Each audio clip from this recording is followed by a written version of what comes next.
Hi friends, welcome to my channel. ఈ చలికాలంలో మంచి టేస్టీగా ఉండే స్నాక్ ఒకటి చూద్దాం. ఇది హెల్త్‌కి కూడా చాలా మంచిది. ఎందుకంటే వెజిటబుల్స్‌తో చేస్తాం కాబట్టి హెల్త్‌కి మంచిదే కదా! ఈరోజు నేను చూపించబోయే రెసిపీ పావు బాజీ. ఇప్పుడైతే రెసిపీ ఎలా తయారు చేయాలో చూద్దాం. ముందుగా వెజిటబుల్స్ అన్ని చిన్న చిన్న ముక్కల్లా కట్ చేసుకొని పెట్టుకోవాలి. ఈ పావు బాజీ కర్రీకి ఏ వెజిటబుల్స్ అయినా తీసుకోవచ్చు. మస్ట్ అండ్ షుడ్‌గా క్యాబేజ్ అండ్ క్యాప్సికమ్ ఉంటే టేస్ట్ అయితే చాలా బావుంటది కర్రీ. కట్ చేసి పెట్టుకున్న కూర ముక్కలన్నీ కుక్కర్‌లో వేసుకొని కొంచెం అల్లం వెల్లుల్లి పేస్ట్, పసుపు, సాల్ట్ వేసుకొని తగినంత వాటర్ పోసుకొని ఉడికించుకోవాలి. మీడియం గ్యాస్ పెట్టుకొని ఒక 5, 6 విజిల్స్ తీసుకుంటే మెత్తగా ఉడికిపోతుంది.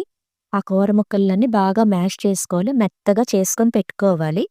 ఇప్పుడైతే ఒక కడాయి తీసుకొని ఒక టేబుల్ స్పూన్ వరకు నెయ్యి వేసుకోవాలి. బటర్ ఉన్నా బటర్ కూడా వేసుకోవచ్చు. అప్పుడు కూడా టేస్ట్ బావుంటది. చిన్న చిన్న ముక్కల్లా కట్ చేసి పెట్టుకున్న ఆనియన్స్ వేగిన తర్వాత మనం మ్యాష్ చేసి పెట్టుకున్న కర్రీనంతా వేసుకోవాలి. అందులో తగినంత కారం, సాల్ట్, గరం మసాలా, ధనియాల పొడి, జీలకర్ర పొడి, పావు బాజీ మసాలా కొంచెం ఎక్కువ వేసుకొని కర్రీనంతా బాగా దగ్గరగా ఉడికించుకోవాలి. చివరగా పన్నీర్ తురుము కూడా వేసుకుంటే కర్రీ అయితే రెడీ అయిపోతుంది. ఈ టైంలో సాల్ట్, కారం చూసుకోండి. సరిపోకపోతే వేసుకోవచ్చు. చివరగా కొంచెం నెయ్యి కూడా వేసుకొని గ్యాస్ ఆఫ్ చేసుకోవాలి. ఇప్పుడైతే పావు బాజీ బన్ తీసుకొని స్లైసెస్ లాగా 2 పీసెస్ కట్ చేసుకొని పెట్టుకోవాలి.